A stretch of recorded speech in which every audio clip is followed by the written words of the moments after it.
E nós vamos ler a partir do verso 11. Glória a Deus. Lucas, capítulo 15, a partir do verso 11. Glória a Jesus. Diz-nos assim a palavra de Deus. E disse: um certo homem tinha 2 filhos, e o mais moço deles disse ao pai: Pai, dá-me a parte dos bens que me pertence. E ele repartiu por eles a fazenda. E poucos dias depois, o filho mais novo, ajuntando tudo, partiu para uma terra longínqua. E ali desperdiçou os seus bens, vivendo dissolutamente.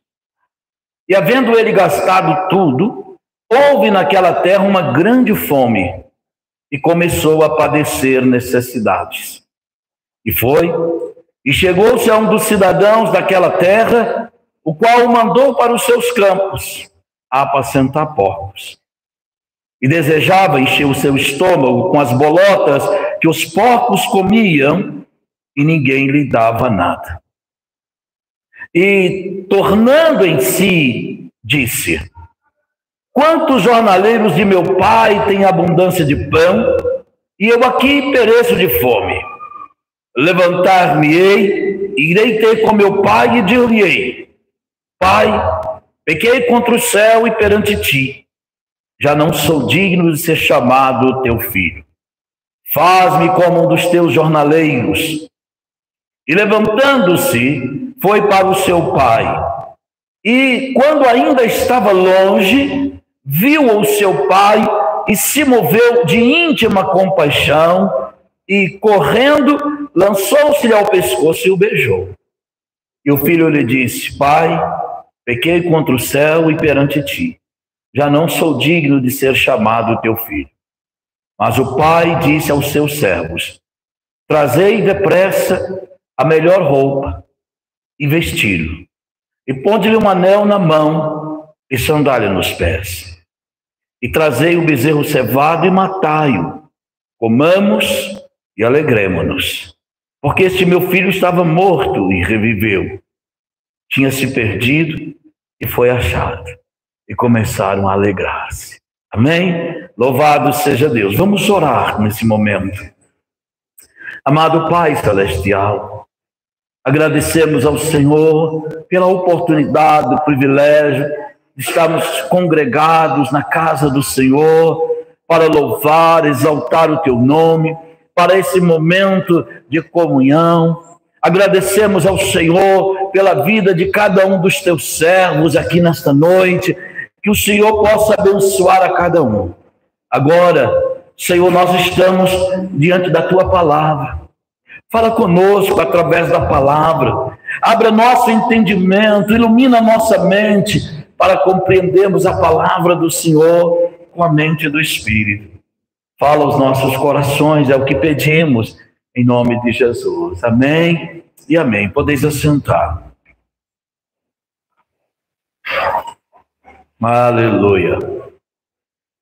Irmãos, eu quero tomar como tema para a mensagem nesta noite o seguinte: as decisões do pródigo. As decisões do pródigo. Nós vamos abordar esta parábola nesta ótica, nesta visão das decisões do pródigo. O pródigo aqui é o filho, né? É o filho mais novo, é chamado de pródigo. Não tem, não tem esse nome pródigo dentro do texto, evidentemente, mas pródigo vem de dissoluto. Então, a Bíblia diz que ele vivia dissolutamente. Então, pródigo vem da palavra dissoluto. Por isso que é chamado de pródigo. Tá certo? Então, nós vamos falar a respeito das suas decisões. E esse é o tema. As decisões dele. Quais foram as decisões? Por que tomou tais decisões? E nós devemos entender uma coisa. Primeiro, decisões, elas são sementes que são lançadas na terra. As decisões são como semente que nós lançamos na terra e que no seu devido tempo ela vai frutificar, ela vai dar o seu fruto, seja para o bem ou seja para o mal. Mas ela vai frutificar. Assim são as decisões. Com o tempo, ela trará as suas consequências. Nenhuma decisão é neutra. Nenhuma decisão ficará neutra. Todas as decisões, sejam elas espirituais, materiais, seja elas em que nível for, essas decisões, elas irão trazer as suas consequências, os seus resultados. Algum dia, seja mais cedo ou mais tarde, algumas até mais cedo do que a gente imagina. Tá certo? E quando nós olhamos para a vida deste moço e as decisões que ele tomou, muitas vezes devemos fazer a seguinte pergunta: o que leva uma pessoa em condições normais, em condições favoráveis a ele, tomar decisões que irá arruinar a sua vida?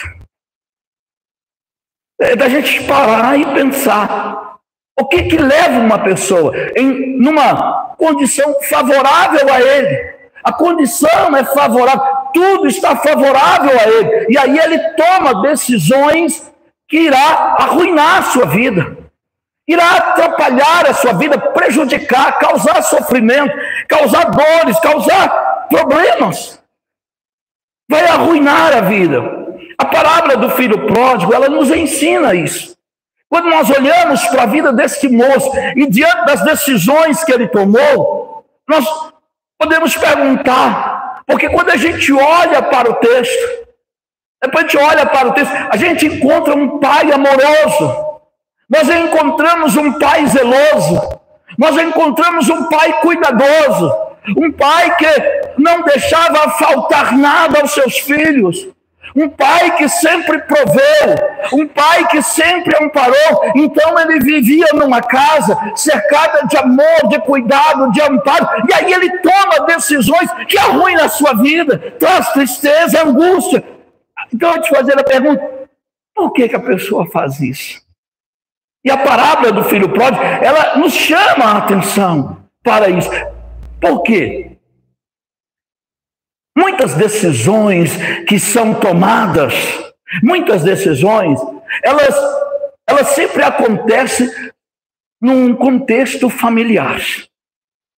Num contexto familiar, aí começa a observar. Quem vai tomar as decisões, ele começa a observar o contexto familiar, o contexto social e até mesmo o contexto religioso, a situação que o envolve. Ou algumas decisões são tomadas meramente por egoísmo. Muitas decisões são tomadas movidas por um sentimento de egoísmo. E isso vem desde o Éden. Desde o Éden. Quando o diabo trabalha e induz Adão a comer o fruto, o que move Adão, o que move Eva a tomar aquela decisão foi puro egoísmo. Egoísmo. É como se dissesse, ele falou, vocês serão iguais a Deus. Ou seja, nós não estamos satisfeitos com o que temos. Queremos mais. E nós não queremos mais, na verdade. Nós queremos tudo. Queremos ser igual a Deus. Chegar ao nível de Deus. Isso é uma decisão egoísta. O fundamento da decisão tomada por Adão e Eva é um fundamento egoísta. E muitas decisões que traz ruim na vida das pessoas são tomadas dentro dessa condição. Então a pessoa, muitas vezes ali, ela toma uma decisão achando que ela tem direito a uma vida melhor, de felicidade. O Senhor tinha dado tudo para Adão. Tudo o que ele precisava. Ele conhecia tudo, inclusive o bem. O diabo fala com ele, você vai conhecer o bem e o mal. Mas o bem eu já conheço. Para que conhecer o mal? tudo o que ele precisava. Não, mas movido por um sentimento egoísta. Muitas vezes a pessoa toma a decisão. É como se dissesse: olha, Deus está oprimindo vocês, porque não deixar vocês tocar naquela árvore ou comer daquela árvore, ele está oprimindo. E aí, essas decisões, elas são tomadas e levam uma pessoa à ruína. Quando nós olhamos, então percebemos que esta parábola do filho pródigo, ela simboliza a vida de muitos crentes. Ela simboliza a vida de muitos crentes. O que esse moço fez? Ele distanciou do pai, ele se afastou do pai, ele deixou a casa do pai. Então, essa parábola, ela fala daqueles que estão na casa do pai, daqueles que andam com o pai, daqueles que estão sob o cuidado do pai e deixam o pai e se afastam. E aí vão viver suas próprias vidas, fazem suas escolhas egoístas. E evidentemente, como eu disse, toda escolha, ela trará consigo suas consequências. Escolhas são como semente que lançamos. E quando olhamos para a parábola do filho pródigo, podemos concluir que as suas decisões, ou pelo menos algumas delas, foram tomadas quando ele ainda estava sob os cuidados do pai. Quando ele toma as decisões, quando ele toma algumas decisões, eu vou falar sobre elas, nós percebemos que ele estava em casa. E agora, há pouco eu disse, ele estava sob os cuidados do pai, um pai amoroso, um pai que não lhe deixava faltar nada, um pai que sempre os tinha junto dele, um pai que os amparava, que cuidava, um pai que os protegia. E quando ele toma algumas dessas decisões, ele toma debaixo, isso é importante nós observarmos, ele toma essas decisões debaixo do cuidado ou dos cuidados, porque aqui os cuidados estão no plural. São várias coisas que cercam aquele moço. Então, mediante esse entendimento de que ele toma a decisão estando em casa, movido talvez pelo sentimento de querer buscar uma vida de aventura, e na verdade ele se mete numa desventura. Então, observando, nós vamos observar, e eu quero falar sobre 4 decisões que ele toma. 4 decisões. 3 dessas decisões são negativas. 3 decisões, vou falar que elas são do ponto de vista negativo. E toma essas decisões em casa. E uma decisão do ponto de vista positivo. Então nós temos 4 decisões. 3 negativas e uma positiva. Agora é importante, ao falar dessas decisões, nós temos que ter sempre em nossa mente o cenário. O cenário é a casa dele. O cenário onde tudo acontece. O ambiente onde tudo acontece é na casa dele. Ele não toma dessas 4 decisões que eu vou falar, ele não toma nenhuma delas fora de casa. Ele não toma, ou melhor, 3 dessas decisões ele toma fora de casa. Dentro de casa, perdão. Então, nós temos que entender que todo acontecimento que gira em torno da vida desse moço, que decidiu sair de casa, que decidiu largar a presença do pai, decidiu afastar do pai, nós temos que ter sempre em foco a casa dele, a família dele. Então, vamos observar a respeito disso, as decisões que ele toma. Primeira decisão, ele decide sair de casa. Ele decide, planejou, calculou, só vou sair de casa. E ele toma essa decisão aonde? Ele não toma ela na roda de amigos, ele não toma essa decisão na casa de parentes, ele não toma essa decisão nos bares, ele toma essa decisão em casa. Ele está dentro da sua casa, vivendo todo aquele ambiente de aconchego familiar, de amparo do Pai, e ele disse: vou sair de casa. Versículos 12 e 13 do texto que lemos, diz: e o filho mais novo disse: pai, então você percebe que ele está dentro de casa, dá-me a parte da fazenda que me pertence. Eu quero o que é meu, eu quero aquilo que eu tenho por direito. E a Bíblia diz, no versículo 13, que poucos dias depois, ajuntou tudo e foi embora. Partiu. Então essa é a primeira coisa. Ele decide sair. Aí devemos então, se ele estava vivendo em um ambiente familiar, debaixo do amor, do cuidado do pai, se ele vivia numa família que podemos dizer, porque o Senhor Jesus toma esta família como referência, contando a história, evidentemente, a parábola. Então era uma família que tinha os cuidados necessários a este jovem para crescer, para desenvolver e para ser no futuro alguém que tivesse uma vida sossegada e tranquila. Então aí fica a pergunta: o que levou este jovem a sair de casa? O que levou? A Bíblia não define exatamente isso, saiu por causa disso, mas nós podemos entender algumas coisas ou subentender algumas coisas. E aí podemos perguntar, talvez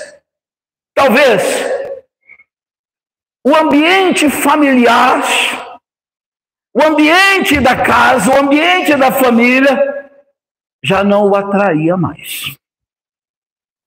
Ele já não se sentia mais atraído pelo ambiente da casa. Talvez aquele ambiente já não talvez o satisfazia naquilo que ele achava que era importante. Porque uma coisa é eu achar, a outra coisa é ser. Outra coisa é ser. Outra coisa, talvez ele já estava cansado da rotina daquela casa. A rotina do dia a dia. Estou cansado disso, todo dia a mesma coisa. Tão cansado da rotina, disse: vou partir para buscar algo diferente. Vou buscar algo diferente. Então uma rotina, talvez essa rotina do dia a dia. Ou talvez a cobrança do pai para que ele tivesse um compromisso maior com os negócios da família. Porque ele preocupa em ter o que era de direito dele. Mas será que ele se preocupava em valorizar, em trabalhar, em ter compromisso que aquilo que ao longo dos anos fora construído pelo pai? Então, talvez o pai chamasse a atenção. Porque nós muitas vezes não gostamos de ser chamado a atenção. Nós não gostamos, nós queremos o que é nosso. Já viu aquela pregação? Exige a sua bênção. Toma posse da sua bênção. A bênção é sua. Nós queremos a bênção, mas não queremos ter compromisso com o dono da bênção. Ele disse: pai, me dá o que é meu. Mas aí, será que ele tinha compromisso com o pai? Será que ele tinha compromisso com aquilo que o pai construíra ao longo dos anos? Então, ele disse: me dá o que é meu. Mas quantas vezes ele disse: pai, pode contar comigo, porque eu vou hoje no lugar do Senhor. Eu vou sair para o campo no lugar do Senhor. Eu vou olhar o que está precisando. Então, talvez isso. Porém, mesmo com todo o amor do pai, aconchego familiar, ele decide sair de casa. Ele disse: eu vou sair, me dá o que é meu, de direito, e eu vou sair de casa. E aqui nós precisamos entender uma coisa. Ele fez uma escolha. Ele tomou uma decisão. Ele disse: eu vou. E quando ele não chega para o pai e diz assim: pai, eu estou pensando em sair. Eu estou querendo sair. O que o senhor acha? Não, ele não toma a opinião do pai. Ele simplesmente chega e comunica ao pai uma decisão. Ele comunicou ao pai a decisão. O que o pai fez? Respeitou a decisão dele. O pai respeitou a decisão dele. E lembrando que essa não foi uma decisão ocasional, de momento, foi uma decisão planejada. Ele planejou isso, a ponto de chegar: pai, me dá o que é meu. E esse me dá o que é meu, ele já sabia quanto ele tinha. Ele já sabia que o que ele tinha daria para viver uma vida como ele estava planejando. Então foi uma decisão planejada. Agora ouça. Quando tomamos uma decisão, o nosso Pai, o Eterno, vai respeitar essas decisões. Mas Ele vai respeitar também os resultados das decisões. Porque a Bíblia diz que aquilo que o homem semear, ele vai colher. Deus vai respeitar. Deus vai respeitar. E então ele toma a decisão. E nós podemos ver que a vida desse moço representa a vida de muitos crentes que hoje estão desviados. Estava na igreja. E não entenderam, primeiro, não entenderam o valor da santa rotina. Sabe aquela rotina de vir para a igreja, cultuar o Senhor, adorar a Deus? Essa rotina é uma rotina santa, uma rotina preciosa, porque é essa rotina que sustenta o crente. É o arroz com feijão que você come todos os dias que te sustenta. Não é a comida do domingo, muitas vezes. Embora eu não tenha esse negócio de comida de domingo ou de semana, não. Estou usando isso aqui, porque para mim todo dia. De domingo é o dia que para mim é o dia que não deve se gastar muito tempo com comida. Para mim é o dia. E eu digo isso com sinceridade. A Luísa está ali, os irmãos podem perguntar a ela. Então, hoje... Não. Domingo, quanto menos tempo você perder com essas coisas, mais vai sobrar tempo para você se preparar, para estar cultuando a Deus, adorando a Deus, estar na casa do Senhor. Muitas vezes a pessoa fala assim: fulano, hoje é domingo, aí você podia fazer isso, fazer aquilo, fazer... Aí quando termina, tá aquele monte de vasilha, aquela coisa toda e tal, sobra tudo. Aí sobra lá para a irmã lavar as vasilhas, ninguém ajuda e tal, e etc. E fica aquela coisa.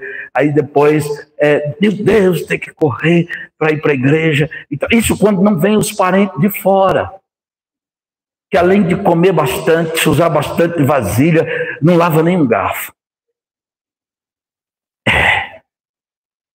Então, a rotina santa, sabe essa rotina de vir à igreja, que você vem durante a semana, cultuar a Deus, ser ministrado pela palavra, orar, estar em comunhão. É essa rotina que nos mantém de pé.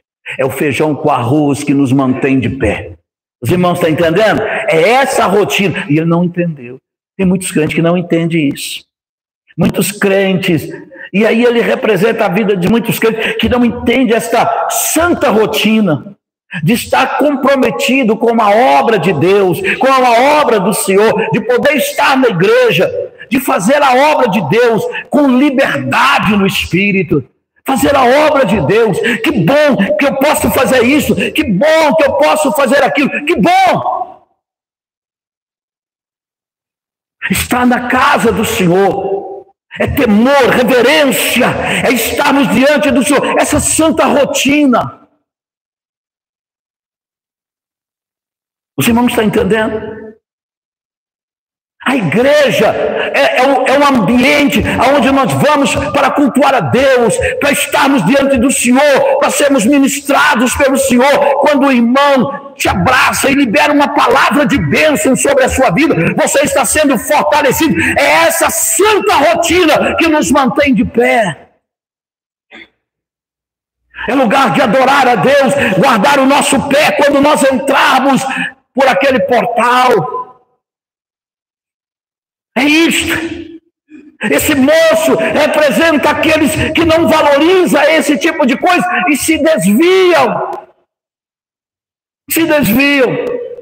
E aí, ele deixa a santa rotina para se envolver numa desventura no mundo. Para se envolver numa desventura, porque lá fora não é aventura, é desventura. O mundo nos odeia. Jesus que falou isso, ele disse: o mundo vos odeia, porque primeiro odiou a mim. Uma igreja que serve a Deus, uma igreja que anda na obediência à palavra, uma igreja que honra Jesus, uma igreja que vive em santidade, é uma igreja que o mundo odeia. Porque ela divulga as obras do mundo através do seu testemunho. Então, não se engane, o mundo não nos ama. E aí a pessoa, muitas vezes, quando não vai para o mundo, aí ele vai procurar: eu vou para aquela igreja, porque lá eu posso ficar à vontade. Igreja não é lugar para ficar à vontade. Igreja é lugar para você ser confrontado pela palavra. Igreja é lugar para você ser moldado. Porque a igreja, aqui na terra, a igreja, ela é uma antessala do céu. A igreja, ela é uma antessala do céu. A igreja te prepara aqui para viver lá. A igreja prepara você aqui para viver lá. Então, ouça-me, uma igreja verdadeira, bíblica, ela é uma antessala do céu. Os irmãos estão entendendo? E muitas vezes as pessoas não querem esse tipo de igreja. Ela quer uma igreja onde ela pode fazer o que quiser, e a pessoa diz: não, o Senhor te ama dessa maneira. O Senhor te ama. Não, não ama. Não ama. Então, com relação ao filho pródigo, todo o amor e carinho que ele recebeu não pesaram na decisão na hora dele sair de casa. Durante anos, nós não sabemos quantos anos esse moço tinha, mas ele foi amado, ele foi acolhido, ele foi ensinado, ele foi amparado. Mas, apesar de tudo isso que ele recebeu, na hora de sair, essa decisão, isso tudo não pesou. Não significou nada para ele. Nada. Ele disse: eu vou sair. E quantos são assim? Quantos são assim? Então ele toma a decisão de sair de casa. Ao tomar a decisão de sair, há uma segunda decisão. Ele decide ir para bem longe. Bem longe. Primeiro decide sair. E lembre-se, qual é o cenário em que isso está acontecendo? Vocês estão ligados? Qual é o cenário onde isso está acontecendo? Onde essas decisões estão acontecendo? Aonde é o cenário? Qual é o cenário? A casa dele. Isso está acontecendo enquanto ele está dentro de casa. Primeiro decide sair. Depois, não basta só sair. Tem que ir para bem longe. Bem longe. Isso tem um significado muito importante. essa coisa de ir para longe. A decisão de ir para longe está atrelada à decisão de sair de casa. Ou seja, ele quer esquecer tudo que viveu ao lado do pai. Vou para longe. Ele quer esquecer tudo que ele passou, que ele viveu ao lado do pai. Vou para bem longe.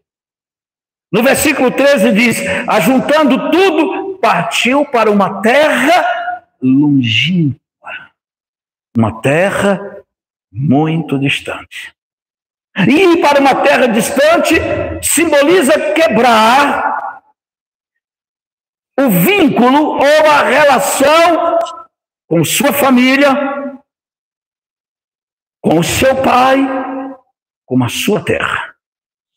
Ele disse: vou para longe. Isso tem um significado muito profundo, porque ele queria quebrar todo o vínculo de relacionamento com o pai, com a família. Ou seja, ele queria esquecer suas raízes, esquecer tudo que recebeu, esquecer tudo que viveu, esquecer tudo que aprendeu e ir para longe.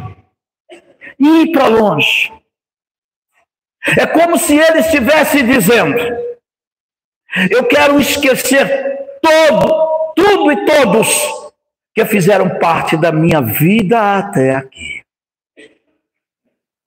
Vocês estão entendendo? Eu quero ir, quero esquecer tudo e todos que fizeram parte da minha vida até aqui. Ir para bem longe. Talvez fosse a garantia que ele esquecesse o caminho de volta para casa. Eu vou para bem longe. Porque aí eu não lembro mais, não vou me lembrar mais qual é o caminho de volta para a minha casa. Quantos estão assim hoje? Quantos estão assim hoje?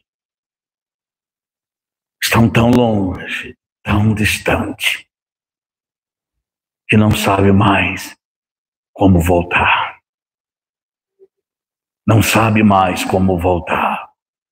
Estão tão distantes que não sabe qual a direção.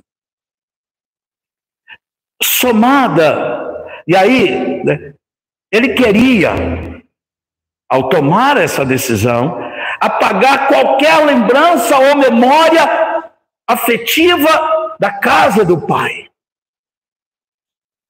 Qualquer memória. Indo para longe, eu não vou lembrar de nada. Vou começar uma vida nova, uma nova história, sobre outros valores, outros preceitos, e não me lembrarei mais de onde eu vivi até agora. Vocês estão entendendo? E ele toma essa decisão. E aí, somado a essas duas decisões negativas, há uma terceira decisão. Somada a essas duas, que é a de sair e ir para longe. Vocês percebem que uma está ligada à outra. Vou sair e vou sair para longe. Essa foi a decisão que ele tomou. Há uma terceira, então, que é, ele decide, depois que saísse e fosse para longe, usar todos os seus recursos. Tudo, ele disse: me dá tudo que é meu, tudo que me pertence. E ele decide usar tudo para uma vida de prazer. Ou seja, ele está dizendo o seguinte: até hoje, eu vivi na minha casa, sob os cuidados do meu pai, mas eu não tinha prazer. Vocês podem imaginar o coração do pai? Pode imaginar. Ele disse: eu vou. Aqui é importante nós observarmos uma coisa. Sua visão de prazer, qual era a sua visão de prazer? O que era prazeroso para ele? Sua visão de prazer era uma vida dissoluta e desregrada. Versículo 13.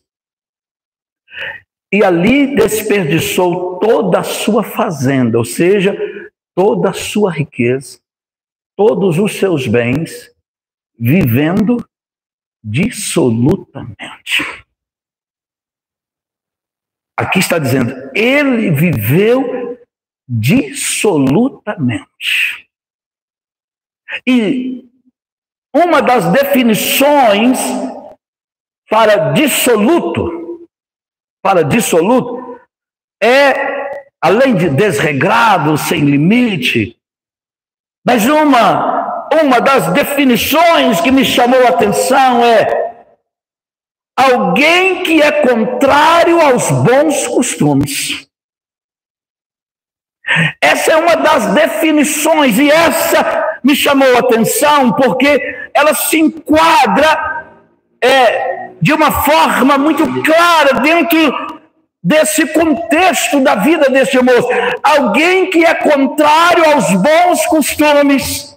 Isso quer dizer que dentro da casa do seu pai, ele estava aprendendo aquilo que era bom, aquilo que era aceitável, aquilo que era louvável, bons costumes, a questão de honra. Ele estava aprendendo tudo aquilo que era bom, e ele vai viver lá totalmente o contrário, negando, rejeitando, renunciando tudo aquilo que havia ensinado o seu pai.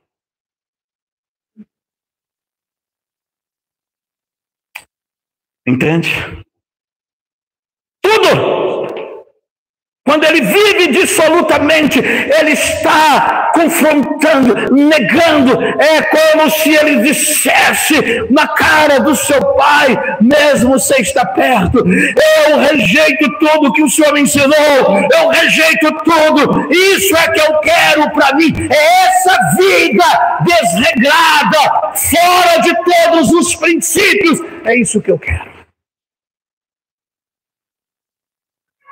E aí, a gente vai entendendo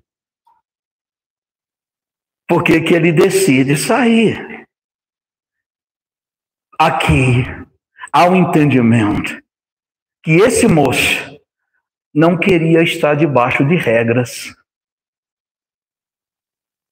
Ele não queria obedecer princípios. Ele não queria submeter a autoridade. E essas são três coisas fundamentais dentro da igreja. Três coisas fundamentais. A casa do Pai simboliza o quê? A igreja. E quando ele vai para viver dissolutamente, aquele que é contrário às regras. Então esse moço, ele representa aqueles, primeiro, que não quer andar debaixo de regras. A igreja tem regras. A casa do Pai tem regras. Ele não quer submeter os princípios. A igreja tem princípios. E os princípios da igreja é a palavra de Deus. Ele não quer submeter a autoridade. A igreja tem autoridade. Já não está entendendo? E aí a gente vai entendendo. Eu quero ficar num lugar onde ninguém fala nada comigo. Não, então aqui se alguém pensa vir para cá, está no lugar errado, porque aqui a gente vai falar. Aqui tem princípios. Aqui tem regras. Não o que o pastor estabeleceu, mas que a palavra estabeleceu, e nós andamos de acordo com essa palavra.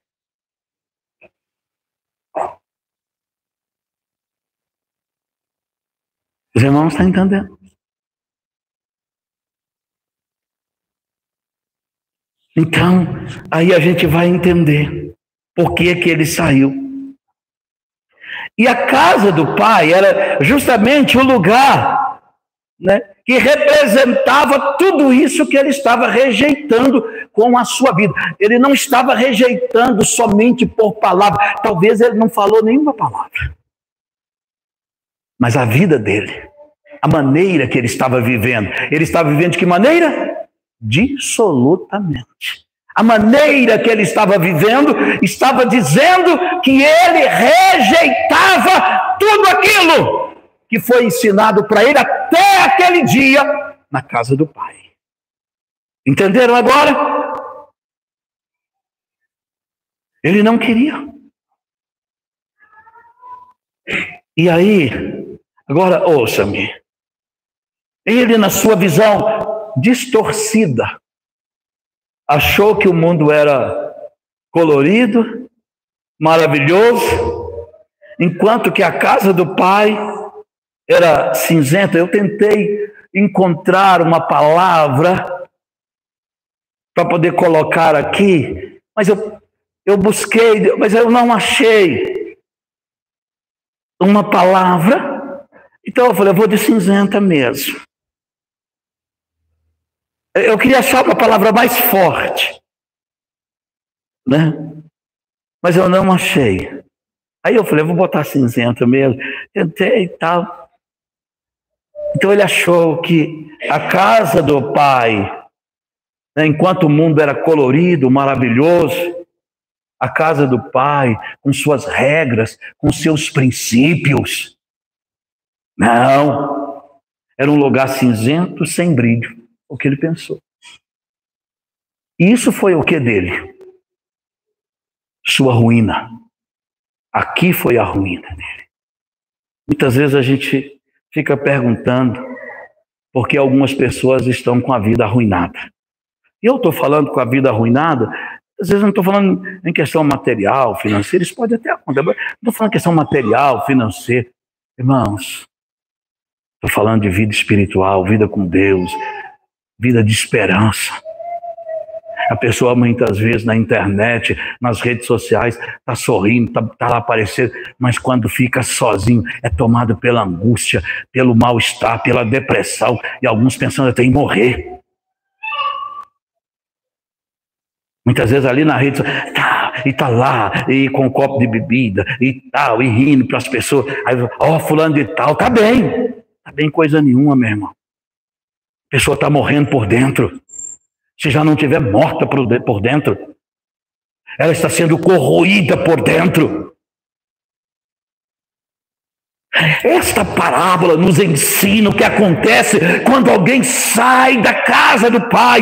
A vida, a alegria, o prazer está na casa do Pai. É na casa do Pai que está o prazer, a alegria, a satisfação.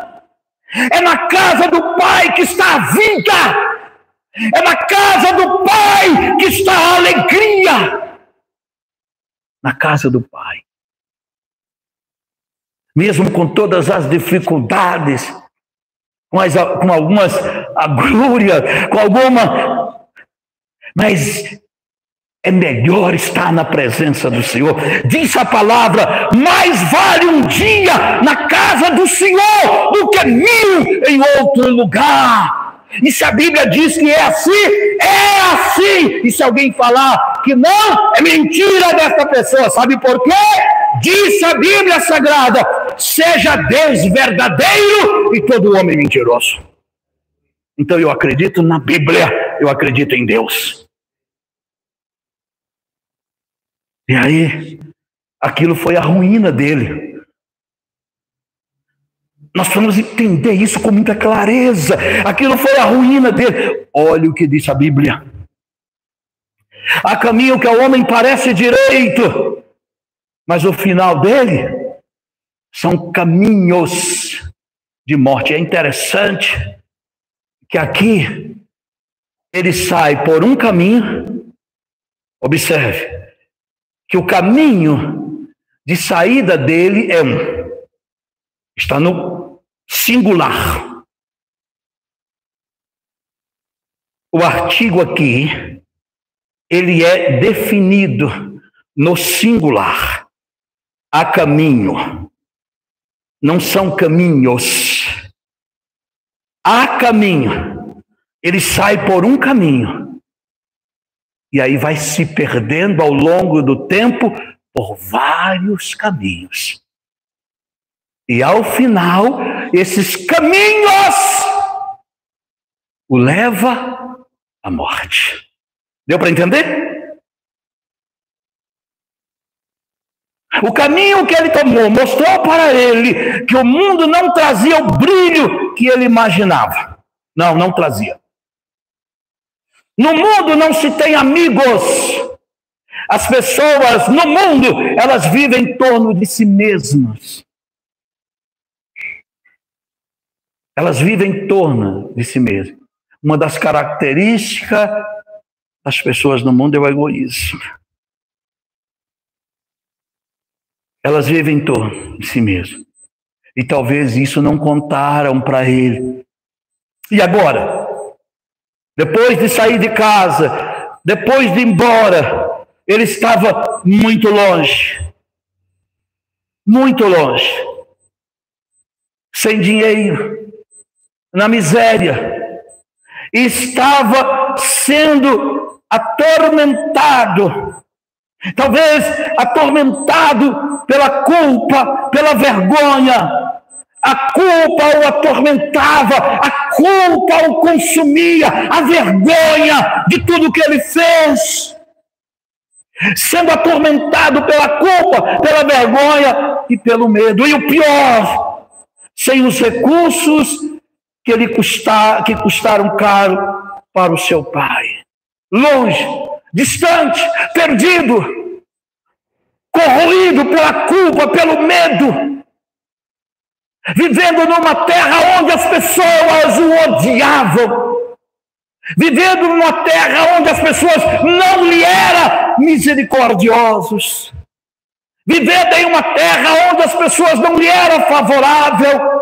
Ele estava com fome, ninguém lhe dava nada para comer, e ele pediu um trabalho, e quando deram para ele, quando ele conseguiu um trabalho, deram para ele um trabalho humilhante, apacentar porcos, e a sua vergonha aumentava, seu desespero, porque além de não ter o que comer, ele desejava comer o que os porcos comiam. E consumido pela vergonha, porque lá atrás ele tomou uma decisão: vou embora desta casa, vou embora. Muitas vezes tomou uma decisão movida por um desejo, um sentimento de raiva, de ingratidão, sei lá qual foi o sentimento.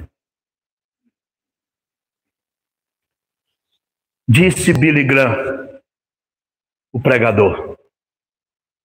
Ele disse assim: toda vez que o homem decide navegar para longe de Deus, o diabo tem um barco preparado.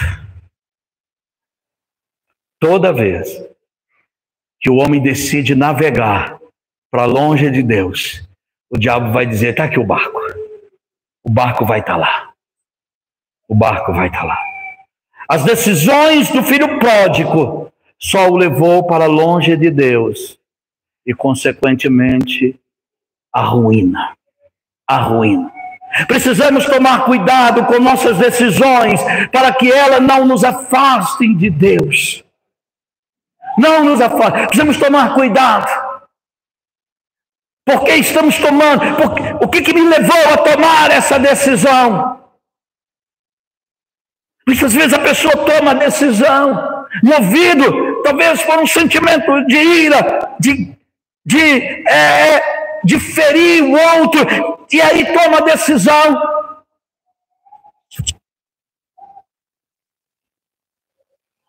Movido por um único sentimento, egoísmo. Olha, se você não vai comigo, então fica aí. Fique aí, porque eu estou indo, mesmo sem saber se é de Deus ou não. Precisamos tomar muito cuidado com nossas decisões para que elas não nos afastem de Deus. Então, em meio à dor e à vergonha, ele toma a decisão mais importante da sua vida, e essa decisão que eu chamo de positiva, a quarta decisão. A quarta e última decisão. E qual é essa decisão? Ele decide voltar. Já não havia mais nada. Ele estava maltrapilho. As roupas maltrapilho. Sem sandália, ou se estivesse de sandália, ela estava esfarrapada. Ele estava sem nada, com fome, magro. Entende? Magro, com fome. O camarada era um trapo humano. Um trapo humano. Quantos estão assim hoje lá fora? Um trapo humano. Você olha por fora, ali, aquela coisa, mas lá por dentro é um trapo humano. É um trapo. A quarta decisão, ele decide voltar. Versículos 17 e 18. Veja o que diz a palavra. E caindo em si disse: levantar-me-ei, irei ter com meu pai e dir-lhe-ei: Pai, pequei contra o céu e perante ti, já não sou digno de ser chamado teu filho, faz-me como um dos teus trabalhadores. Esta é a sua decisão. Então ele toma a decisão de voltar. Que maravilha, ele vai voltar. Ah, mas espera aí. Eu quero analisar essa questão aqui. Eu quero analisar. Vamos analisar isto. De acordo com o contexto que estamos falando. Contexto bíblico, claro. Vamos analisar. Porque aqui, se eu falar, ele voltou, o pai recebeu. Opa, amém, tudo bem, que maravilha. Não, peraí. Vamos ver aqui. Antes de falar dessa decisão, que foi muito importante, pois mudou a vida do filho pródigo, reescreveu sua história, foi uma decisão importantíssima, a mais importante, eu acredito.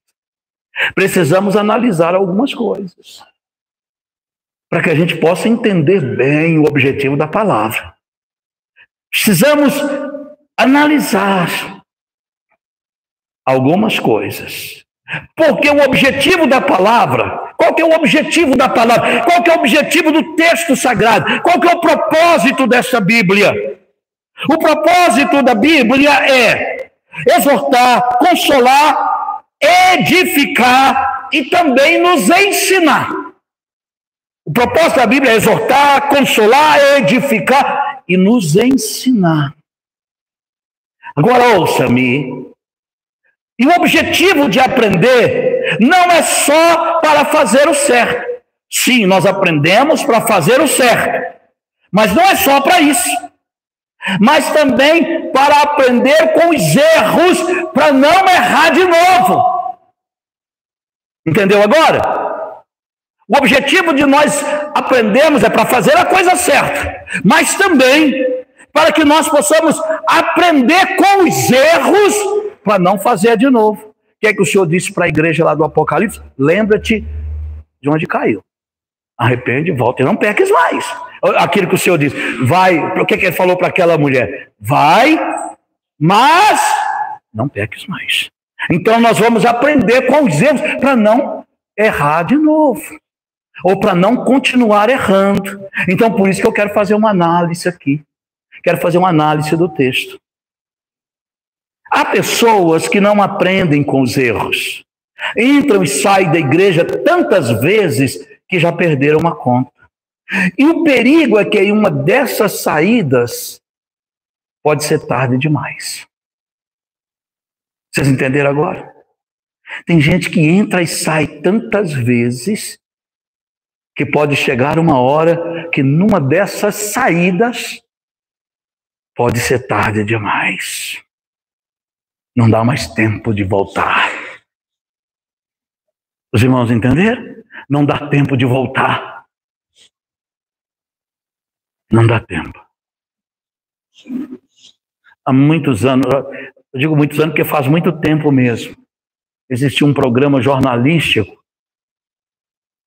e eu lembro, ele era um programa jornalístico assim bem, de bastante, de apresentar crimes e tal, crimes que aconteciam, e uma cena que eu vi, isso já faz mais de 25 anos, creio eu, uma cena que eu vi, um filho desviado. A mãe o criou na igreja e ele desviou. Não se sabe quantas vezes foi e voltou. E um dia ele desviado, ele trocando tiros, morreu. Foi baleado, estava lá. E a mãe chegou em desespero. Oh, meu Deus! Quantas vezes eu falei para o meu filho? Quantas vezes? E ele lá, morto, com vários tiros. Você não está entendendo? Então, muitas vezes a pessoa entra e sai, tantas vezes que já pode acontecer de não ter mais como voltar. E outra coisa importante, antes da gente falar da volta, quero dizer uma coisa, que existe um espaço de tempo, ouça-me, existe um espaço de tempo entre a sua saída de casa até o seu retorno. Não sei, isso é importante a gente analisar. Há um espaço de tempo quando ele decide sair até quando ele sente a necessidade de voltar. Tem um espaço de tempo aí. E esse espaço de tempo é importante a gente analisar. E não foi um espaço de tempo curto. Ou seja, ele não saiu hoje de manhã, ele não saiu na sexta-feira à tarde e voltou na segunda-feira. Não. Ele não ficou uma semana fora e voltou. Não. Houve um espaço de tempo que levou meses, talvez anos. E nós podemos entender, nós podemos subentender isto por causa de algumas coisas. Primeiro, por todo o recurso que ele levou. Segundo, pela distância que ele foi, a Bíblia diz uma terra longínqua. Terceiro, que houve uma fome naquele lugar. Quarto, ele buscou trabalho. Quinto, achou. E por fim, quando ele decide voltar, suas roupas estavam maltrapilhas. Então não foi da noite por dia, não. Por que é importante a gente analisar isso? Porque a gente não pesa o sofrimento que aquele moço teve. E aí a gente assim, saiu, eu saio hoje e volto amanhã. Não, a coisa não funciona desse jeito, não. Os irmãos estão entendendo? Não funciona. E foi um espaço de tempo que levou. E nesse tempo, ouça-me, nesse tempo ele viveu. E a gente precisa deixar isso claro. Ele viveu um período nesse espaço de tempo. Ele viveu um período de dor e sofrimento. Dor e sofrimento.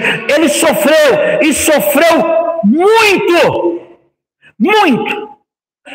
Porque muitas vezes falamos que ele saiu e depois voltou como se não houvesse um tempo de muita dor e sofrimento. Não, houve. É preciso deixar claro, não vale a pena. Deixar claro isso, não vale a pena deixar a casa do Pai, não vale a pena. Por qualquer razão que seja, não vale a pena sair da casa do Pai, não vale a pena deixar a casa do Pai, isso precisa ficar claro. Porque nesse período ele viu uma coisa, que o seu sofrimento, a sua dor, tudo que ele passou, suplantou suplantou o prazer que ele teve por algum tempo. Lá fora, enquanto ele tinha dinheiro, a Bíblia diz que ele viveu o quê? Dissolutamente. Só que depois, quando tudo acabou, o que ele viveu, os meses que ele viveu de alegria, de euforia, de acordo com os padrões do mundo, foi suplantado, foi superado pela dor, pelo sofrimento, pela vergonha e por todo tipo de escravidão da alma. Agora, esse sofrimento foi ele mesmo que trouxe para si quando decidiu sair de casa. Quem era culpado do sofrimento dele? Ele mesmo. O povo lá de onde ele foi? Não. Os que diziam ser amigo dele? Também não. Ele foi o único culpado. Ele foi o único culpado. Porque ele trouxe para si esse sofrimento quando ele decidiu sair da casa do Pai. E por que é importante a gente fazer essa análise? Para a gente compreender. Para que possamos... Por que eu estou fazendo essa análise? Para nós compreendermos que não vale a pena. Não é só pelo mundo, não. Por nada. Não vale a pena por nada ou qualquer outra coisa nessa vida. Por melhor que seja a oferta. Por melhor que seja a oferta. Seja de trabalho, seja de ministério, seja do mundo, seja por casamento, seja por qualquer coisa. Não vale a pena sair da casa do Pai. Não vale a pena. Porque quando você está na casa do Pai, você está sob a proteção do Pai. Quando você está na casa do Pai, você está sob os cuidados do Pai. Quando você está na casa do Pai, você está sob a autoridade do Pai. E Jesus disse: maior é o que está conosco. E a segunda coisa dentro dessa análise, a segunda coisa, a primeira vez que não vale a pena, que foi um tempo de sofrimento e dor. Agora a segunda coisa é uma pergunta. Por que ele quer voltar para a casa do Pai? Por que ele quer voltar para onde ele saiu? Ou melhor, vou formular a pergunta de maneira diferente. Quando ele decide voltar, ele quer voltar para onde? Vou voltar para onde? Para a casa do Pai. Ele decide voltar para a casa do Pai. Então, quando ele decide ir embora, nós podemos concluir que o problema não estava na casa do Pai, mas com ele. Porque quando ele decide voltar para o mesmo lugar. E aí a gente observa uma coisa interessante. Quando ele decide ir embora, o problema, então, não está na casa do Pai, mas nele. Que ele decide ir embora. Quando ele decide ir embora, ele estava onde? Na casa do Pai. Quando ele decide ir para longe, ele estava onde? Na casa do Pai. E quando ele decide voltar para onde? Para a casa do Pai. Agora, uma outra coisa muito importante. Quando você lê o texto, você percebe isso. Ele decide voltar. E nisso que ele decide voltar, nós não vimos ele pedindo nada de volta. Ele não falou assim: ô pai, eu estou voltando, me dá o quarto que era meu, aquele quarto que eu deixei vazio, trancado, com as minhas coisas lá dentro. Ele não pede o quarto dele de volta, vocês observaram? Porque os empregados não ficam dentro de casa, os empregados ficavam no galpão, no lugar fora da casa. E ele pediu para ser tratado como o quê? Como empregado, ficar do lado de fora da casa.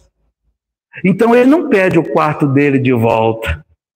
Ele também não pede para se assentar à mesa junto com o pai, com o irmão, Não sei se tinha mais parente ou irmã, mas ele não pede para aceitar. Ele não fala assim, deixa eu ocupar meu lugar na mesa que eu tinha antes. Ele não fala isso. Ele não pede o quarto de volta, ele não pede o lugar, o seu assento à mesa, e mais importante, ele nem quer ser tratado como filho. Ele diz, me trata como empregado. Eu não tenho direito de pedir para ser tratado como filho. Se me tratar como empregado, eu já estou saindo no lucro. Me trata como empregado.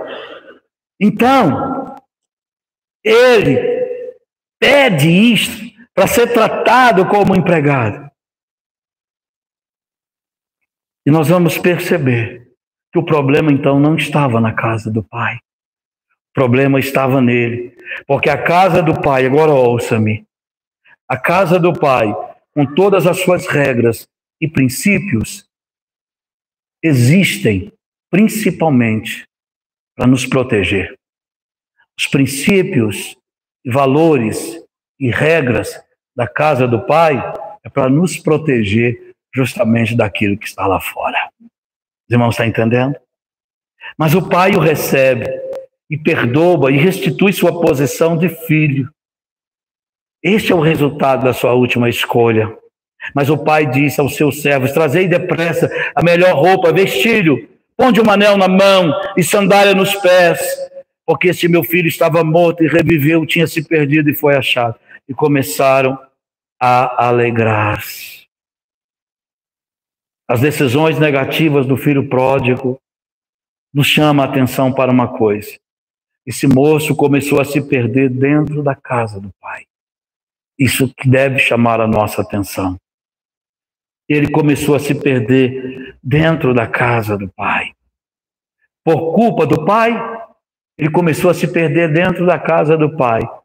Foi culpa do pai? Não. Ele foi o único culpado, porque quando ele volta, ele pede ao pai que o trata como empregado. Suas decisões erradas começaram ainda dentro de casa, onde ele era amado, acolhido e ensinado. Foram suas decisões que o levaram à ruína. Foram suas decisões. Essa mensagem é um alerta a todos nós que servimos a Deus. Se não tomarmos cuidado, podemos ter nossa atenção desviada ainda dentro da igreja e perder o foco. E a saída da igreja será apenas o resultado daquilo que já vem acontecendo. Por isso precisamos vigiar. Há muitos que estão desviados dentro da igreja. E o objetivo desta mensagem é trazer um alerta sobre isso. Portanto, decisões são sementes que são lançadas ao solo e no seu tempo dará os seus frutos para o bem ou para o mal.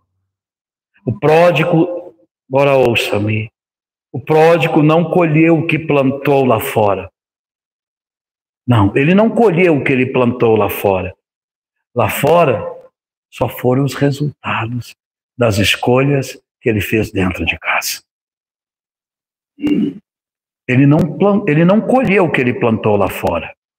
Lá fora só foi o resultado do que ele plantou dentro da sua casa. Precisamos ter cuidado com o tipo de semente que nós estamos plantando dia a dia na casa do Senhor. Os resultados, pois, foram todas as decisões tomadas quando ele ainda estava na casa do Pai. E eu concluo esta mensagem dizendo o seguinte: o que esta mensagem nos ensina? O que ela nos ensina? Primeiro, nós temos um Pai amoroso. Temos um Pai amoroso, que cuida de nós, que nos ampara, que nos protege, que nos guarda. Ele tem regras, ele tem princípios, mas é com o objetivo de nos proteger.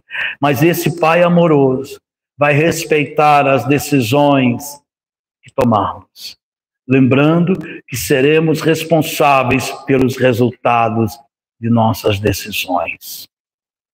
Essa mensagem nos ensina que não vale a pena deixar a casa do Pai por nada nesta vida. Não vale. Seja por qualquer coisa. Por relacionamentos, trabalho, por ministério, por qualquer outra coisa. Não vale a pena deixar, porque as decisões serão sementes que vai brotar. Algumas sementes brotam rápido, outras levam tempo, mas elas brotam e elas trarão seu resultado. Temos que valorizar a santa rotina que temos na casa do Pai. Temos que valorizar essa santa rotina. Sabe, o que nos sustenta é o arroz com feijão de cada dia, feito com amor e bem temperado. Ah, é isso que sustenta. É isso que sustenta. Os irmãos entenderam? Já viu aquele arroz bem temperado? Meu querido, a pessoa come só o arroz puro. Só o arroz puro. Os irmãos estão entendendo? A patroa lá em casa sabe fazer isso. A patroa sabe. Às vezes ela faz um arroz, você come um arroz puro. É o arroz com feijão que sustenta. Muitas vezes as pessoas estão correndo atrás disso, daquilo outro, atrás de novidade, atrás de não sei o quê, e muitas vezes não tem palavra, não tem ensino bíblico, não tem doutrina. Doutrina aqui não é costumes, não. Doutrina é ensinamento bíblico. Ah, eu quero novidade. Eu quero isso, eu quero aquilo. Ah, você quer novidade? Busca a palavra. Sabe por quê? Ela se renova a cada manhã. Então, esse tempero que eu estou falando é o tempero da palavra de Deus. Que o Eterno nos ajude. As decisões do pródigo, que ela fique gravada em nossa mente. Vamos aplaudir o Senhor Jesus. Aleluia. Aleluia. Oh! Aleluia. Oh, Jesus maravilhoso. Bom está em tua casa, Senhor. Bom está em tua presença. Curve sua cabeça, por favor. Feche os seus olhos. Aleluia. Oh, amado da nossa alma.